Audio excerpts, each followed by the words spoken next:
Blood News Updates. Ako po si Cesar Soriano para hatid ang mga nangunang balita sa buong kapuluan ngayon.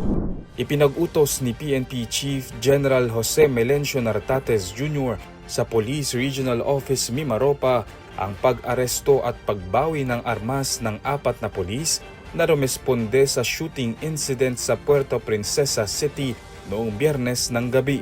Pinangalanan ng mga pulis na sina Police Staff Sergeant Michael Juan, Police Staff Sergeant Joseph Carpio, Police Staff Sergeant Jonah Balangan at Police Corporal Renato Bendanya na nakasibilyan at lasing umanong rumesponde sa Barangay Irawan kung saan nasawi ang 2 pa nilang kasamang pulis na sina Police Staff Sergeant Ryan Chris Cabanya at Police Staff Sergeant Jason Fernandez. Lumalabas sa paunang investigasyon na nagkaroon ng tensyon matapos pagbintangan ang tauhan ng Bureau of Corrections o Bucor na si CO1 Gerson Talon na nambugbog sa isang pulis. Nagtungo ang mga sangkot na pulis sa mismong bahay ni Talon na nasawi rin sa insidente. Una rito ay sinibak na sa pwesto ang hepe ng Puerto Princesa City Police na si Colonel Christine Tabdi kasunod ng insidente. Tiniyak naman ni Nartates na walang magiging cover-up o whitewashing sa investigasyon sa mga sangkot na pulis. Patay ang 4 na katao habang sugatan ng 29 na iba pa matapos ang isang road accident sa National Highway ng Barangay San Mateo, Alyosan, Cotabato pasado alas 3 ng hapon ng Sabado de Gloria. Ayon sa ulat, papunta sana sa Cotabato City ang puting elf truck mula Barangay Batulawan, Pikit para sa isang outing nang umiwas ito sa motorsiklo. Dahil dito nakabig ang manibela at bumangga sa Center Island bago napunta sa kabilang lane at nakasalpukan ng isang multi-carry. Sa lakas ng banggaan, bumaliktad ang truck at tumilapon ang mga sakay.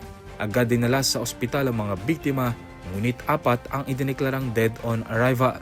Mahigit 10 ang nananatiling nagpapagamot habang ang iba pa ay nagtamo ng minor injuries. Patuloy ang investigasyon ng pulisya sa insidente. Arestado ang isang hinihinalang tulak ng iligal na droga at nasamsamang tinatayang 6.8 million pesos na halaga ng hinihinalang shabu sa buy-bust operation ng mga otoridad nitong linggo sa Zamboanga City. Kinilala ng PIDEA Zamboanga Peninsula ang suspect na si alias Mahadil, 37 years old, isang motorcycle taxi driver.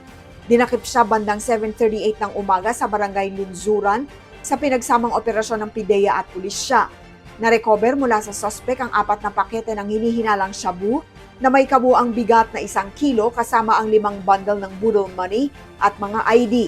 Samantala, noong March 31, 2 lalaking high-value individuals ang naaresto sa buy-bust operation na nauwi sa engkwentro sa boundary ng Tungawan, Zamboanga, Sibugay at Barangay Licomo, Zamboanga City. Isa sa mga suspect ang nasugatan sa insidente habang 3.4 million pesos na halaga ng hinihinalang shabu ang nasamsam ng otoridad.